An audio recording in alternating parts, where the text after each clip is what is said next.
రామిరెడ్డి గారు please cooperate, మీకు సమయం ఇస్తా.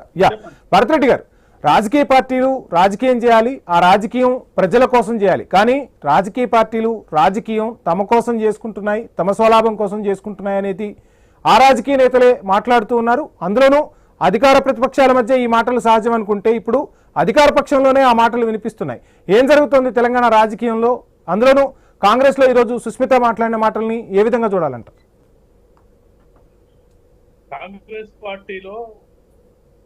కాంగ్రెస్ పార్టీ అసమ్మతి అనేది రెండు కూడా అవిభక్త పిల్లలు లాంటి వారు. కాంగ్రెస్ కు అసమ్మతి ఎప్పుడు ఉంటూనే ఉంటుంది. గతంలో రాజశేఖర రెడ్డి ఉన్నప్పుడు ఉంది, విజయభాస్కర్ రెడ్డి ఉన్నప్పుడు ఉంది, చెన్నారెడ్డి ఉన్నప్పుడు ఉంది. అయితే అప్పటికి ఇప్పటికి మనం ఒక తేడాను గమనించాల్సిన అవసరం. అప్పుడు కాంగ్రెస్ పార్టీలో పుట్టి పెరిగిన వాళ్ళు అసమ్మతి చేయడం వల్ల హైకమాండ్ ఏం చేయలేకపోయింది. అంటే విజయభాస్కర్ రెడ్డి గాని, చెన్నారెడ్డి గాని, నెదురుమల జనార్దన్ రెడ్డి గారి సీఎం గా ఉన్నప్పుడు రాజశేఖర రెడ్డి ఇచ్చే అసమ్మతివాదిగా ఉన్నారు. కానీ వాళ్ళంతా ఒకే కుటుంబం. ఇప్పుడు తర్వాత రాజశేఖర రెడ్డి హయాంలో జనార్దన్ రెడ్డి, మరిచిద్దర్ రెడ్డి వాళ్ళు కూడా అసమ్మతి రాగం వినిపించారు. కానీ ఇప్పుడు జరుగుతున్నది ఏంటంటే మిగతా పార్టీల వారి నుంచి వచ్చిన వాళ్ళు ఇక్కడ డామినేట్ చేస్తున్నారు అనేది ప్రధానమైన ఆరోపణ. మిగతా పార్టీల వాళ్ళు డామినేట్ చేస్తున్నారని డైరెక్ట్ గా ఏమవుతుందంటే అది వెళ్ళి రేవంత్ రెడ్డికే తగ్గుతుంది. ఎందుకంటే రేవంత్ రెడ్డి కాంగ్రెస్ లేదు, కాంగ్రెస్ లేదు, కాంగ్రెస్ వ్యతిరేకంగా మాట్లాడిండు, సోనియా గాంధీకి వ్యతిరేకంగా మాట్లాడిన ఆరోపణలు ఆల్రెడీ ఎదుర్కొంటుండు, మాట్లాడిన మాటలు కూడా ఉన్నాయి. దాన్ని కాంగ్రెస్ అంటే పాత కాంగ్రెస్ వాదులు భరించలేకపోతున్నారు. ఎందుకంటే మేము మొదటి నుంచి కాంగ్రెస్ లో ఉన్నాం. అది మీరు ప్రతి దగ్గర చూడండి, జిల్లా స్థాయిలో రేవంత్ రెడ్డి ఏం చేస్తున్నా అంటే ముఖ్యమంత్రి అయిన తర్వాత తనకు గతంలో తెలుగుదేశం పార్టీతో సన్నిహితంగా ఉన్న వాళ్ళు వాళ్ళందరినీ కూడా ప్రధాన అనుచరులుగా చేసుకుంటున్నాడు, సలహాదారులుగా తీసుకుంటున్నారు.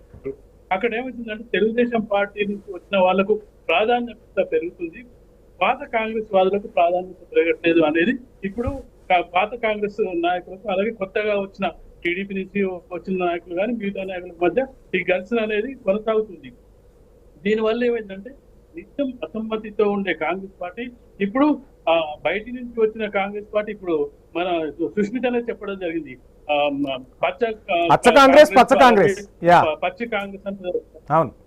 కాంగ్రెస్ అని చెప్పడం అంటే మాది పచ్చి కాంగ్రెస్ వచ్చింది, పచ్చ కాంగ్రెస్ అని వాళ్ళ పచ్చ కాంగ్రెస్ వచ్చేది మొత్తం తెలుగుదేశం కాంగ్రెస్ అని చెప్తున్నారు.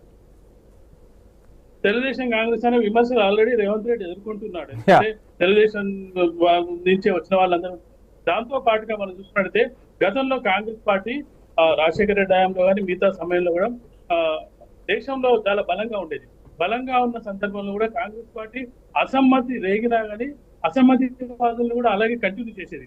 ఒకవైపు అసమ్మతి ఉండాలి, అసమ్మతి ఎందుకు ఉండాలంటే ఎప్పుడు కూడా ముఖ్యమంత్రి స్ట్రాంగ్ గా ఉండకూడదు అనేది ఒక అభిప్రాయం కాంగ్రెస్ పార్టీకి ఉండేది. హైకమాండ్కి ఏముండేదంటే ఎప్పుడు కూడా ఒక బలమైన ముఖ్యమంత్రి ఉండకూడదు, దానికి ఒక వ్యతిరేకంగా ఒక బలమైన వర్గం ఉండాలని దాన్ని పెంచుకోచించేది, విభజించి పాలించు అనే దాని మీద వెళ్ళేది. కానీ భరత్ రెడ్డి గారు, కాంగ్రెస్ పార్టీ పరిస్థితి భరత్ రెడ్డి గారు 3-4 రాష్ట్రాల్లో అధికారం.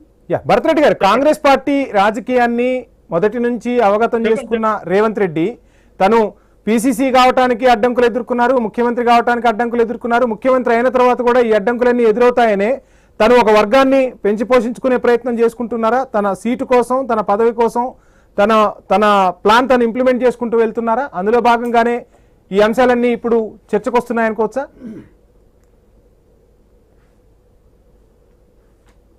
అందుకే ఘర్షణ జరుగుతుంది. తన వర్గాన్ని ఏర్పాటు చేసుకోవడం వల్లనే ఈ ఘర్షణలు జరుగుతున్నాయి. ఈ గతంలో చూసుకున్నట్టయితే కాంగ్రెస్ పార్టీ వర్గాలే 2 ఉండేది. ఇప్పుడు ప్రజెంట్ కాంగ్రెస్ పార్టీ మీద ఒక విమర్శ ఉంటుంది, కాంగ్రెస్ పార్టీని ఓడించుకుంటుంది, కాంగ్రెస్ పార్టీలో ప్రజాస్వామ్యం ఎక్కువ, అంతర్గత ప్రజాస్వామ్యం ఎక్కువ, అదే బలము అదే బలహీనత. కాంగ్రెస్ పార్టీలో ఏ ఒక్క లీడర్ కూడా సొంతంగా తను గెలిపించకుండా జిల్లా స్థాయిలో నాయకులు, కాంగ్రెస్ పార్టీ ఎక్కడికక్కడ గెలిస్తే ఒక నాయకుడు, ఇప్పుడు ప్రాంతీయ పార్టీలో అయితే ఒక కేటీఆర్ వీళ్ళు ప్రచారం చేసి గెలిపించారు. ఒక రాజశేఖర రెడ్డి హయాంలో చూస్తే రాష్ట్ర వ్యాప్తంగా తిరిగి పార్టీని గెలిపించే బాధ్యత తీసుకోవడం జరిగింది. పిసిసి అధ్యక్షుడు అయిన తర్వాత రేవంత్ రెడ్డి తీసుకోవడం జరిగింది. కానీ ప్రతి జిల్లాలోనూ వాళ్ళకు ఒక వర్గం కానీ వాళ్ళు గెలిపించే సత్తా కూడా ప్రతి కాంగ్రెస్ పార్టీ నాయకులకు ఉంటుంది. ఒక 2-3 నియోజకవర్గాలను వాళ్ళను ఇన్ఫ్లుయెన్స్ చేసే నల్గొండ కానీ మిగతా జిల్లాలో కానీ ఉంటుంది. అయితే ఇప్పుడు రేవంత్ రెడ్డి తన వర్గాన్ని తయారు చేసుకున్న సమయంలో మనం చూసుకుంటే రాజగోపాల్ రెడ్డి ఎపిసోడ్ ముందుకు రావడం జరిగింది. ఎందుకు రావడం జరిగింది? శాంపుల్ ను ఎంకరేజ్ చేస్తున్నాడు రేవంత్ రెడ్డి అనేది ఒక ప్రధానంగా ఆరోపణ. దాంతో అక్కడ ఒక వర్గం ఏర్పడుతుంది. అంటే ఈ వర్గాలన్నీ ఏ విధంగా ఏర్పడుతున్నాయంటే మీరు చెప్పినట్టుగా దాని ఒక గ్రూప్ తయారు చేసుకునే పనిలో ఉండడం వల్ల అవతలి గ్రూప్ అంటే గతంలో కాంగ్రెస్ లో ఉన్న ఆ గ్రూపులన్నీ ఏమవుతుందంటే మమ్మల్ని పక్కన పెట్టేస్తున్నారు, అంటే మాకు పనులు కావట్లేదు, మేము 10 ఏళ్ళు టిఆర్ఎస్ వ్యతిరేకంగా పోరాడిన మాకేం పనులు కావట్లేదు, నిన్న మొన్న వచ్చిన వాళ్ళకు టీడీపీలో వచ్చిన వాళ్ళకు వీళ్ళందరికీ పనులు అవుతున్నాయి. అంటే ఈ అంశాల వల్ల ఇది బయటికి రావుతుంది. హైకమాండ్ కూడా కంట్రోల్ తీసుకుంటుంది. దానికి కారణం ఏంటంటే హైకమాండ్ స్ట్రాంగ్ లేదు. హైకమాండ్ స్ట్రాంగ్ గా ఉన్నట్టయితే ఇది మీరు చెప్పినట్టుగా క్రమశిక్షణ కమిటీ లేదా అంటే క్రమశిక్షణ కమిటీ అందులో చాలా రూల్స్ ఉంటాయి. ఏదో కార్యవర్గ సభ్యులు అంటే భరత్ రెడ్డి గారు ఆ మధ్య మోడీ రేవంత్ కలవటం, ఖచ్చితంగా మాతో కలవండి అని మోడీ ఆఫర్ ఇవ్వడంతో కాస్త కాంగ్రెస్ అధిష్టానం కూడా ఉలిక్కిపడి ఉండొచ్చా రేవంత్ విషయంలో? అది పెద్ద కాంగ్రెస్ పార్టీ సీరియస్ తీసుకునే అవకాశం ఉండదు. ఎందుకంటే ఒక ముఖ్యమంత్రి అలాగే ప్రధానమంత్రి కూడా ఉండే అది కంపల్సరీ ఉంటుంది. ఎందుకంటే ప్రధానమంత్రి గతంలో కేరళ కానీ మిగతా రాష్ట్రాల కమ్యూనిస్ట్ ముఖ్యమంత్రి ఉన్నప్పుడు కూడా వెళ్ళడం జరిగింది, వాళ్ళు ప్రారంభోత్సవాలకు రావడం జరిగింది.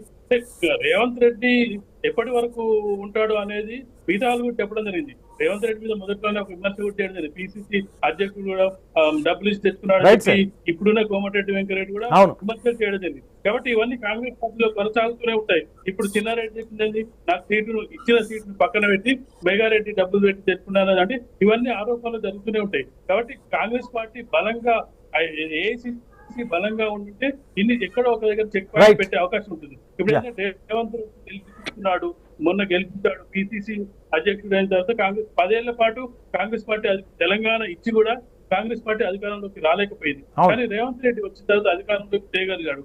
రేవంత్ రెడ్డిని డిస్టర్బ్ చేసినట్టే ఇప్పుడున్న ఈ రాష్ట్రం చేజారిపోతుందేమో చూద్దామని వేచి చూసే ధోరణిలో హైకమాండ్ ఉన్నట్టుగా కనిపిస్తుంది. కానీ ఈ రోజు ముదిరి పాకాన పడుతున్నట్టుగా మనకు కనిపిస్తుంది. Right sir. కార్తిక్ గారు, అసలు ముఖ్యం